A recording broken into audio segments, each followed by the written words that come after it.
All right. Constantine here, and today I'm going to make a Mutant Future character.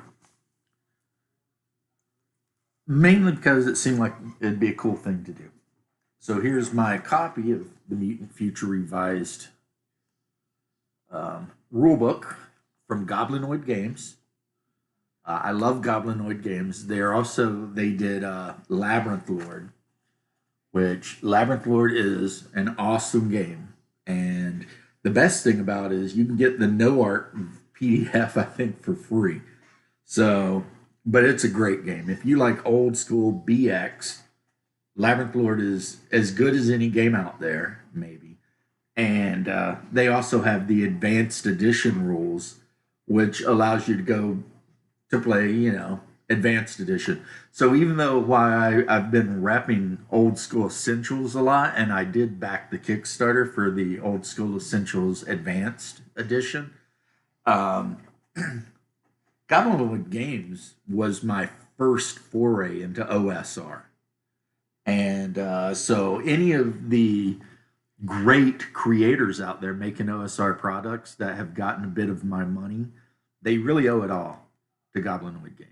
If it weren't for these guys, I would never have looked into the OSR. I would have just kept muddling around and doing whatever. So, Mutant Future, it is my understanding, is based on the Labyrinth Lord game, which is also very close to Gamma World's second edition, which was the first box set of Gamma World I ever owned. My daughters. However, I do not own it anymore. I got rid of it in a move or lost it or more likely destroyed it because I'd been about 13 or 14. And don't you yell at the puppy. And the sad fact is, you just can't even hardly put your hands on a copy of the second edition of Gamma World for less than $100. I mean, it's crazy. And Drive Through RPG doesn't even have it as a PDF. So it is what it is. In my opinion, that was the best. But that could be nostalgia too. I mean, I'm thinking back to all the fun times I had goofing off with this game when I was in my early mid teens. So it might have been terrible. However, I have read this book and I like it a lot. And if I could ever convince my game group to try a short campaign using these rules, I would. Right now we're having a huge blast in my the Kellengrad campaign. So now I have Gamma World First Edition. This is not, and as you can tell, it's way too nice to be original. Got this off of Drive Through RPG, and I believe I paid a whopping $6 or $7 for this. I've made characters for this, just goofing off, and this is a perfectly functional game. I believe Mutant Future is better. It expands on a lot of stuff, but you could go nuts with this forever if you wanted to. I do not have the third edition available, even though I do own the rule book, but nothing else. The box set's long gone. I never liked the third edition. It's a percentile system. It uses the color coded spectrum chart on the back, and I just didn't care for it. However, I do have my fourth edition, Gamma World by TSR. This was put out in, well, let's see if I can find anything here. 1992, according to the back, and it cost me a whopping $20. I think you can get this on Drive Through RPG too, probably for less than $20. This is a pretty good game. The one thing I dislike about it is it uses classes, and I just do not like a class-based system for sci-fi or even sci-fantasy. It's just, I prefer skill-based or whatever. So there's that. But this is a good game. And as a matter of fact, for people who are all like interested in, see, I still even got my map in there. For people who are interested in the hobby in general, this is the first incarnation of the D20 system. So this is the actual thing. These mechanics are third edition before third edition. So there you go. Kind of like Saga Edition Star Wars is D20 system Star Wars. But we'll get to this. All right. Now, the Wizards of the Coast Gamma World, I took one look at that and ran the other way. I'm not interested in playing. If I wanted to play a game like a comedy game like Tomb or whatever like that, then I would play one of those games. And I'm not going to knock on them. You know, I love Paranoia, and that's a funny, goofy game. But when I play Gamma World, I actually like to play Gamma World almost as straight as I play Dungeons and Dragons. To the degree that I'm actually in my own campaign, I will actually be converting a lot of old school Gamma World monsters over to basic Dungeons and Dragons stats, which will not be very difficult, and using them in the Kellengrad campaign to represent mutants. That's what they're going to be. So that said, let's get to it. I've got my character sheet, and as you can see, it's a very simple character sheet. There is a second page you can print out that has like equipment and all of that on it. But usually, and this could be a trait of being old school, I write all that crap on the back. That is when I do print a character sheet out. A lot of times I just write on a piece of paper. And when you play Basic or Labyrinth Lord or like a Traveler, especially Classic Traveler, one of the benefits of those games is you can write your entire character on an index card. So I consider that to be a benefit. So what else do I need? Well, I need to move all my miniatures that are in my way out of the way. I've got a half orc to work on. I'm also working on this Blade Guard veteran. Actually, this is a Blade Guard veteran sergeant. All right, I've got my cheap pencil that I bought at a CVS or something. I've got my area for my book, and of course, I've got what all real gamers have. Well, not real gamers, that might be whatever, elite level gamers. That is, let's see if I can show you, my game science dice. Game science precision dice. That's right. A lot of people will be like, whatever, you know, you buy those weird oblong chess X dice if you want. Game science. All right, so let's see how we make a character here. First off, I'm going to make a mutant human. I could make a mutant animal. I could make, well, mutant plants are an option, I think. But your choices here are android, robot, pure strain human, mutant animal, and I believe mutant plant. And 2 or 3 of those might be optional, like android, robot, mutant plant may be optional. So I'm going to go with a basic mutant human. I mean, that's going to be a huge percentage of the intelligent creatures roaming the Gamma world, Gamma Terra. So we'll go with mutant human. But first, we need to roll some attributes. And it says here that character abilities are determined by rolling randomly. Roll 3 dice 6 for each ability. The Mutant Lord may allow you to roll abilities in any order or in the order listed. I am going to go straight down the line, again, to prove my old school credentials. Though I'm not going to lie to you, in my actual game, I generally allow people to roll and then assign to taste, because otherwise, I mean, what are you going to do? You're going to be like, okay, here's your character.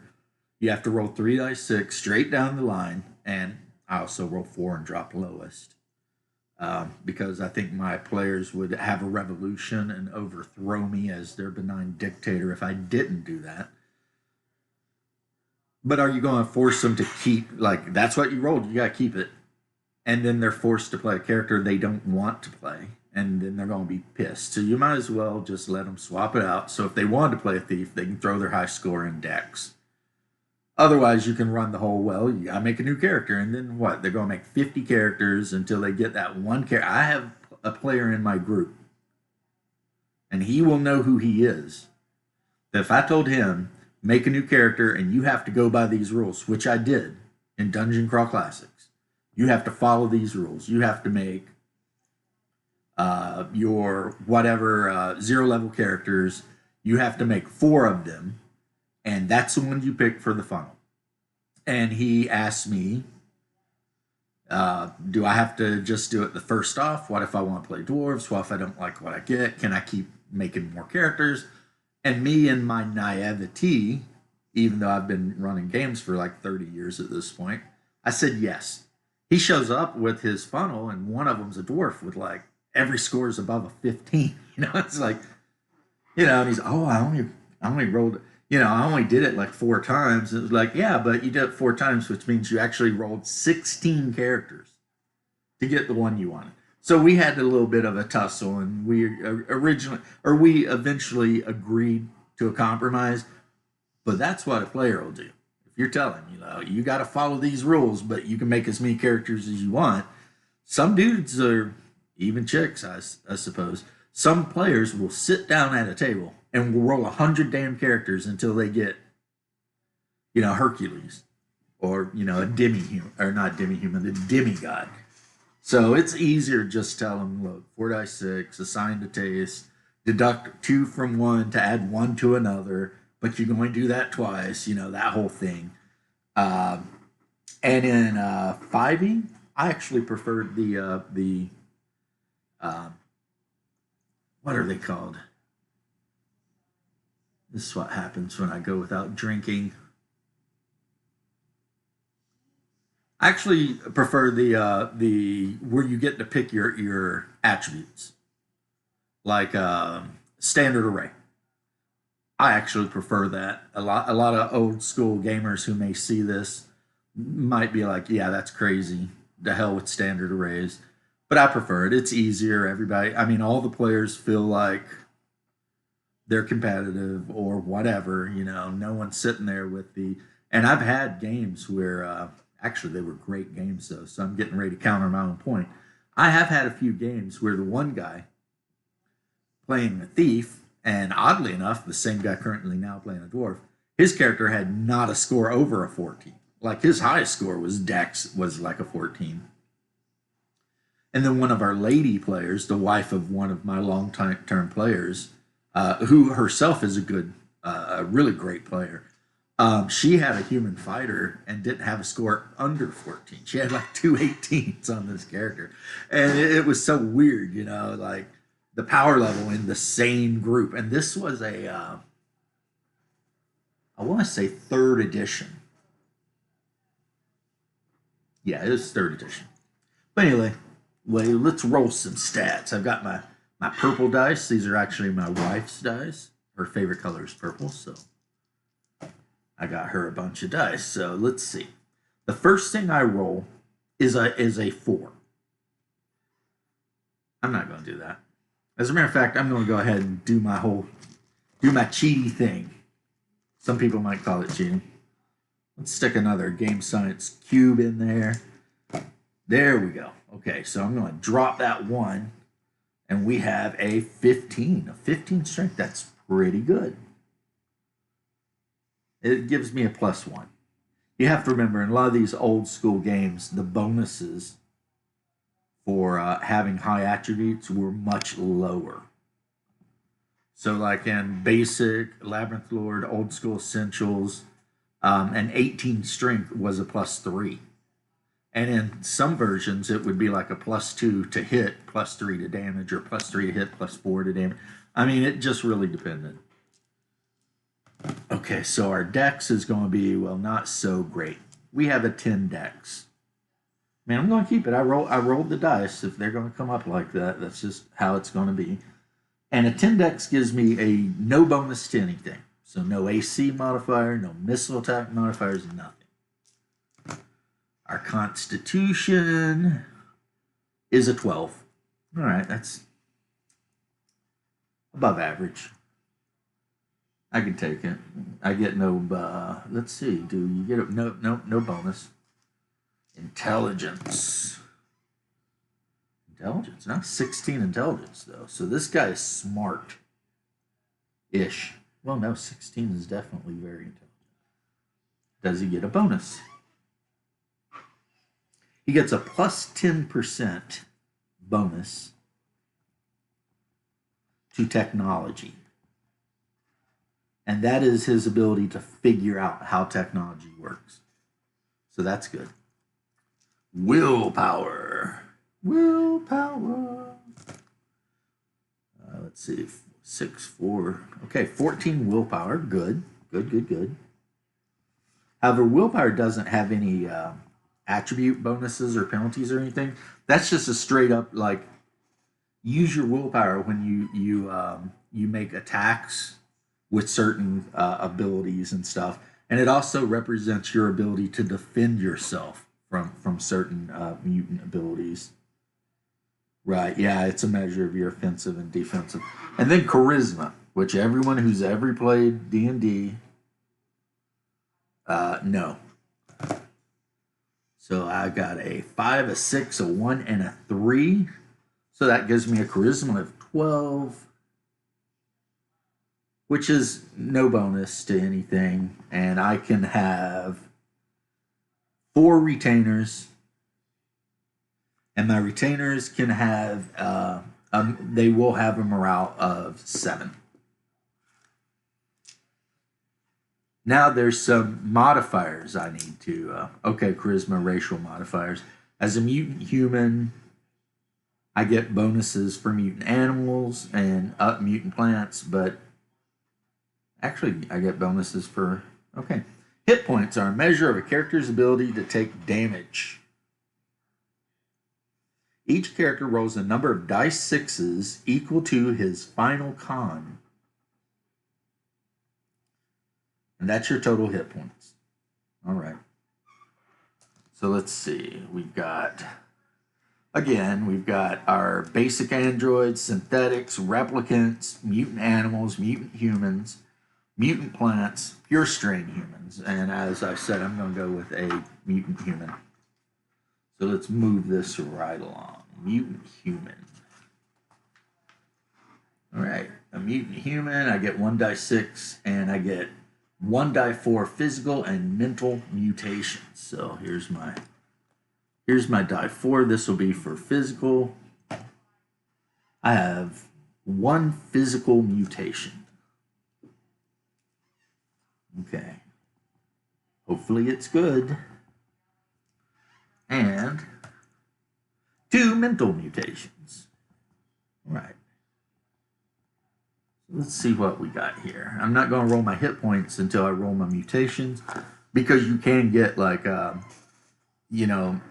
increased con or something like that, which as a mutation will just add points to your constitution. And then that, of course, affects your hit points. So alignment, you've got your basic alignments from old school D&D, chaos, and law and neutrality. Languages, you've got the common language, the trade tongue, which is basically what everyone speaks. And then you might have dialects and whatever, but that's not really important. And then you've got levels in this game, but you don't have classes. And how levels work is as you increase in levels, you roll a percentile, and that determines what bonuses you get. You don't actually get more hit points, though. But you could increase in a level and then get +1 damage, or +1 attack per round, or +1 to an ability, on and so forth. Now, if you do get +1 to ability, and you have to random which ability you get the bonus to. And if it happens to be con, then you get an extra die of hit points, but otherwise you don't. There's really no special things for a mutant human. You do get to choose whether you are a one-off or whether you are part of a tribe of mutant humans that all share similar characteristics. So now I will set this aside, and I will grab my badass purple game science percentiles. That's right. Got those purple amethysts. Nice. And let's see what one physical mutation I have. I rolled a 43 for those following along at home. That is quickness. I don't know what it does, but I'm going to write it down. It's not bad, so I'll take it. Quickness. My mutant human is quick. I like it. And then, okay, I didn't draw any doing. It looks here like if you go above 50% on your mutations, you start getting into negative mutations. Like if I had rolled a 70, the mutation would have been obese, which will give you some advantages. It might increase your hit points or something, but it'll give you a lot of disadvantages. Now, mental mutations up to 85, those are all positive. So let's see what we get. We get two of these, a 28, cross-referencing. I gotta flip the page. Okay. Dual cerebellum. This guy got two brains, maybe? Maybe he's got two brains. I don't know. We'll look that up. Dual cerebellum.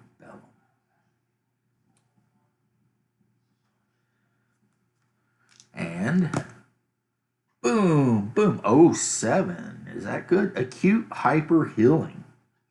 Oh, we got the Wolverine with two brains. So acute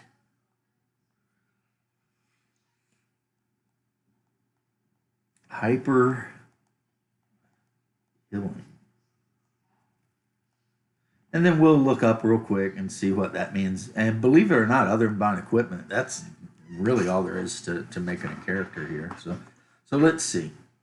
Quickness. This mutation makes the mutant much quicker in all respects. Movement speed doubled. Mental tasks take half as long to accomplish, and the character may attack 2 times per round in physical but not mental combat. So that's cool. That's really cool. That's a good one. Okay, so then let's see here. Let's go back here to the mental. What do we got? Acute hyper healing. This character may concentrate his mental energies to allow him to heal 4 times the normal rate. He will also be free from physical pain and fatigue for up to 24 hours. This power may be used once per week, though. Still cool, though. I mean, it is what it is, so you just deal with it. All right, dual cerebellum. This character has 2 fully functional brains that work in concert. The mutant receives a bonus of 10% to all tech rolls, and the character receives 1 extra random mental mutation that belongs to the extra brain. Both brains have identical willpower. Having 2 brains also helps to protect the mutant from mental attacks. Whenever the character is the subject of a mental attack, the attacker must successfully attack each brain. Note that a character with 2 brains may or may not have 2 heads. 1 brain may be located in an unexpected part of the body, or as part of a small sickly or undeveloped conjoined twin. Like in that Schwarzenegger movie, Quattro or whatever his name was. All right, so I get a bonus mental mutation because I've got 2 brains. And let's see, what do we roll here? 64. Is that 64? I have vampiric filled. Is it? No, that's 84. Yep, vampiric filled. Okay. So let's see what vampiric filled is. That actually sounds pretty good. Maybe. Okay, this mutation grants the mutant the ability to absorb the life essence hit points from all creatures, friend or foe, within a foot radius equal to 30 plus willpower. My willpower is 14, so 44 feet. It absorbs 2d4 hit point per round from all creatures in the radius, and these absorbed points go into a separate reserve for the mutant. All damage to the mutant is taken from these reserve points until they are gone. After this point, the mutant's regular hit points begin to be affected. So, bonus hit points, or not bonus.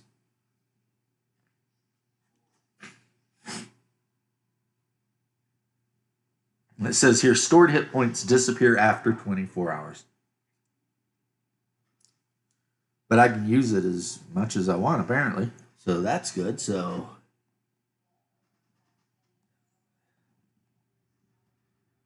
vampiric field. Okay. So basically what I have here, okay, will be level 1, 0, mutant human as my character type. I have to roll my hit points. Now, pure strain humans use die 8 for their hit points, whereas everyone else, I think, uses a die 6. So my con is 12, so I will roll my 4 game science cubes 3 times. So 5 plus 3 is 8, 12, 18, 22, 28, 33, 34, 35, that one sucked, 36, 37, 38, 44. My character has 44 hit points. And until I get some armor, he has an armor class of 9. This game uses an ascending armor class, or not ascending, descending, like old school games, but you could easily convert it over. It's not a problem if that's just something you know. So now that we've got the character, we'll just go through the book a little bit. The game takes place in the distant future. And they give you a couple of options, like what happened, you know. Oh, look, an advertisement for Otherworld Miniatures. Those are my favorite D&D models, and they're the ones that I currently paint the most. I actually have a bunch of them on my desk right now. Let's get that base off of there. Get off there, base. Like some Goblin Wolf Riders. I know the lighting is terrible, guys. I apologize, but you know, so that's cool.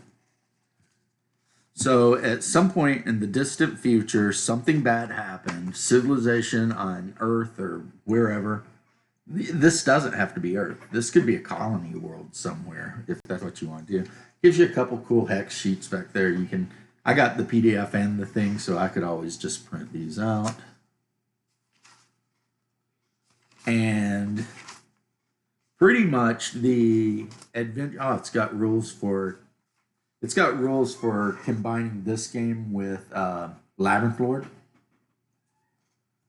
which again helps me because, as I already said, what's going on in my campaign. It's got a starting adventure, a basic map of a starting area. This would be. See if I can guess where this is based on names. Explored lands, Portsmouth. Portsmouth is the only town I'm seeing here, so no. So unlike the map that come in Gamma World where you could actually tell where you were, and I think the starting adventure was actually in Pittsburgh. This one's kind of, I don't know. But again, you could always download those maps or look them up online. So you've got your adventure, you've got your lore. It explains, you know, how to do populated areas, villages on up, and how many people should be there. Technological artifacts that you could get, like military armor suits, all the way up to power armor, and the things that they might have. So, like a communication suite, night vision, whatever. This would be the equivalent in a D&D world of like an artifact, but. And of course, they run on power cells. So if you don't have power cells, then it's garbage anyway. and different. We've got all of our different armor types. So ballistic nylon with metal inserts. So basically cop vests, ballistic vests. Uh, riot armor made out of reinforced plastic plating. And it goes all the way up into science, real science fiction stuff. For weapons, you've got a number of different. You've got all of your medieval style weapons, axes and whatever. But on top of that, you go with blaster rifles, a gauze rifle, laser rifles, masers, plasma, radiation rifles, stun rifles, and all the way up. And just as an example, my ear itches. Sorry. As an example, the laser rifle does 6 dice 6 damage. So if that 42 hit points sounded like a lot, you get whacked by a laser rifle, that thing's doing 6 dice 6. Fusion rifle does 7 dice 6 damage. So EMP rifle does 5 die 8. So yeah, of course these things are going to be very rare. So what else do we got? We've got some advanced pistols, gauze pistols, and they do a lot less damage. A gauze pistol does 2 dice 6 damage, but it's automatic. So when you fire, you actually get multiple attacks. And in theory, you could hit multiple targets or one target multiple times. So yeah. Plasma pistol, 7 dice 6. But again, you need power clips, belt pack, energy packs, whatever. And these things are all going to be rare. You're not going to pop down to the local village of mutants and pick up a couple of power packs. These things, are treasures. So in this game, magic items are the treasures. Or magic items. Reset. Technology is the magic items. So instead of awarding a player maybe with a +1 sword or a +1 bow or a +1 crossbow, they might root around in the ruins of an ancient city and find an automatic rifle.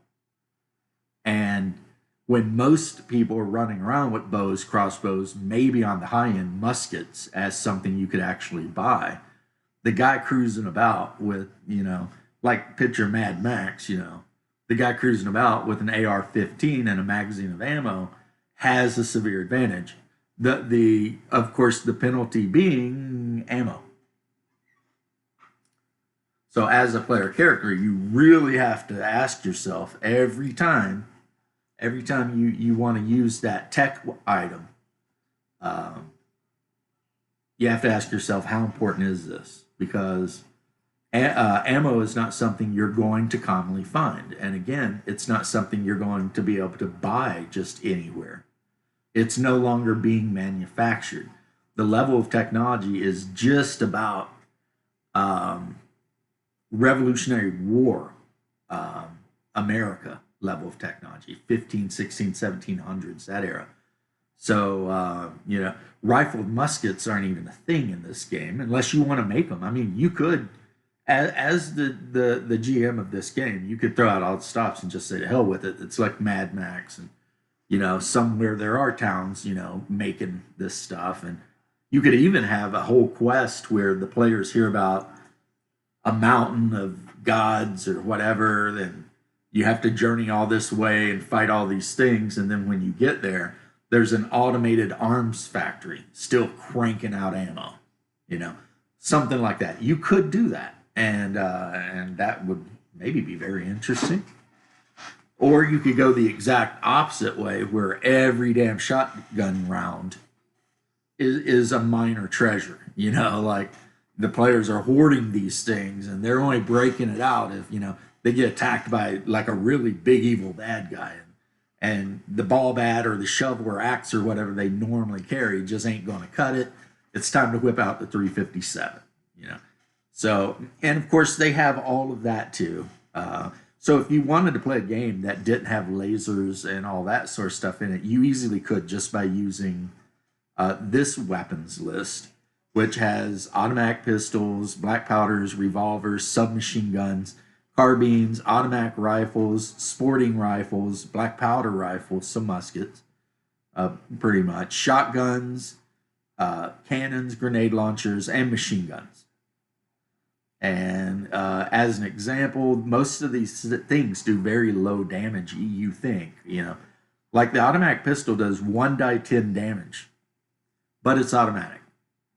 So it could actually do 3, 4, 5 die 10 damage, depending on rolls. And of course, the grenade launcher does damage determined by the grenade round. So it might be funny if your players find a grenade launcher and they figure out what it is and they're all like hype about it and they're like, yeah, and they got a couple of grenades and say these grenades are painted yellow.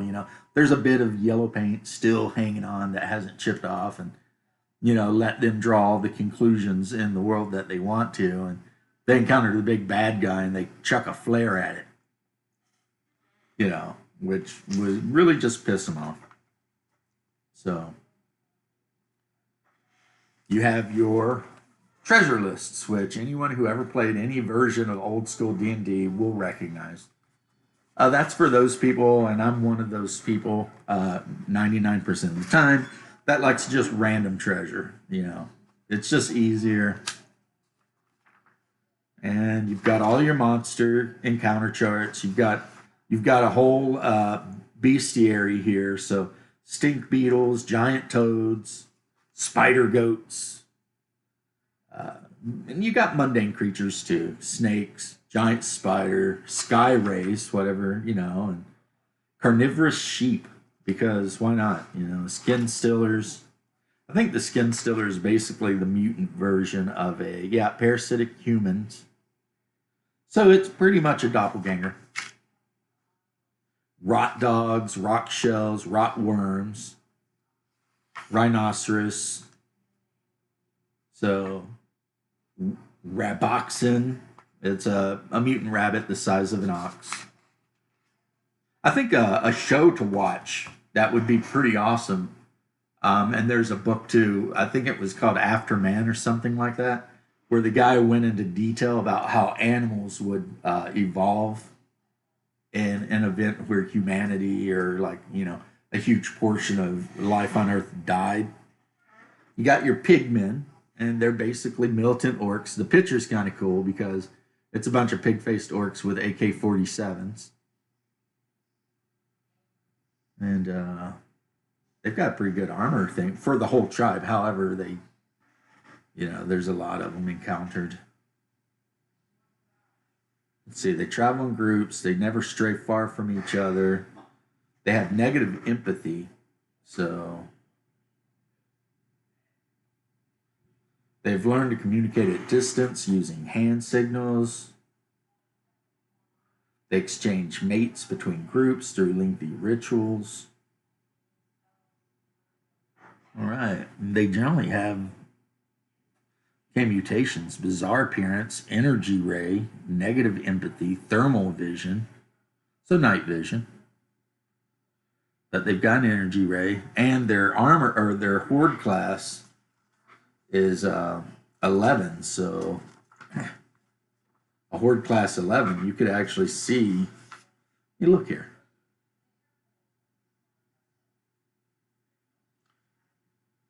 Is that 11 or 19? Oh, that's 19. I'm reading Roman numerals wrong.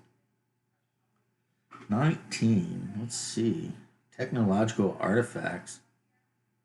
They actually have 15% to have 4 artifacts. And these can include drugs, chemicals, medical devices, or weapons. Or it says any, so weapons, armor. So, but anyway, yeah. The art is, old school style art. So I love it. Some people don't. The monsters are wacky as hell, but this is, again, a kind of game where it really would encourage you to create your own monsters or drag them in from other settings. And hey, you could even drag in like the great old ones. You could say that had something to do with the end of humanity. You could just go nuts. And that's one of the good things about this game. So I got it, I think, for 20 bucks, print on demand from Drive Through RPG. The PDF, of course, is much cheaper, but I prefer print. I like to have it. Yeah, right. If you like Gamma World, real Gamma World, and you can't afford second edition, or maybe you don't like fourth for some reason, this could be the way to go for you. And even if it isn't, a lot of these monsters and themes could be easily adapted to a D&D game that you might be running, even if it's 5e, but maybe you want to throw in maybe there's a portal that leads to another land. See, this is something that Gygax speaks about in the Advanced Dungeons and Dragons first edition DMG, and he actually gives rules in that DMG for converting your characters over to Gamma World or Boot Hill or what have you. So this could be useful for any TSR based setting. If you're into like that weird kind of stuff, if you're a creative and you just want to draw a billion maps and invent monsters all day long using the mutation rules, I mean, there's nothing to stop you from just grabbing a base animal like an otter or something and just throwing some mutations on it, either rolling or picking, and then chucking it at your group of adventurers. Uh, so yeah. I know I'm kind of mumbling around, but that's pretty much my thoughts on it. I love it. I'm not even going to rate it 1 through, whatever. I'm not going to give it 23 fingers up or whatever. I'm just going to say I love it. I've always loved Gamma World since I was 13 or 14, and I went down to the local train shop because back then there were no hobby shops in my area, but there was a store that sold model trains. And kind of as a sideline, he would have a couple of box sets just kind of hanging out on the wall there. And my auntie, tucked me down there one day, and because I had money, which was very rare back then, and I bought that second edition box set, the one with the two mutants duking it out with the giant robot. No, I think the cover had the Knight of Purity riding at him, and then the book actually might have had, or I'm reversing it. And my imagination exploded with this game. I mean, we played all kinds of scenarios. At one point, the group found a like a tank or something. It was a tank, but it didn't have a turret, and they were riding all over the wasteland in this tank and trying to figure things out. And it was really just a blast. So I recommend it. I love it. My opinion doesn't really matter very much, but if anything you just saw here was helpful, then by all means, when I post this on YouTube, give it a thumbs up. And if you have any questions that I didn't answer, feel free to ask, and I'll feel free to probably be wrong. But yeah, that's my little bit of a review / I made a character. He's not a great character, but I don't know. He's kind of good. Give him an axe, I mean, he's strong. There is that. He is strong. So if you give this guy some armor and maybe a decent melee weapon, the fact that he gets to attack twice in a turn makes him pretty rough right out the gate, And that's going to be it. I'm going to end the video here. As usual, God bless America. What else are my catchphrases? D&D's for everyone. Warhammer's for everyone. Even people who voted for Trump that you don't like, they're still allowed to play these games. So, let's stop trying to run people out of the hobby. And I hope you have a great evening. I really do. Peace.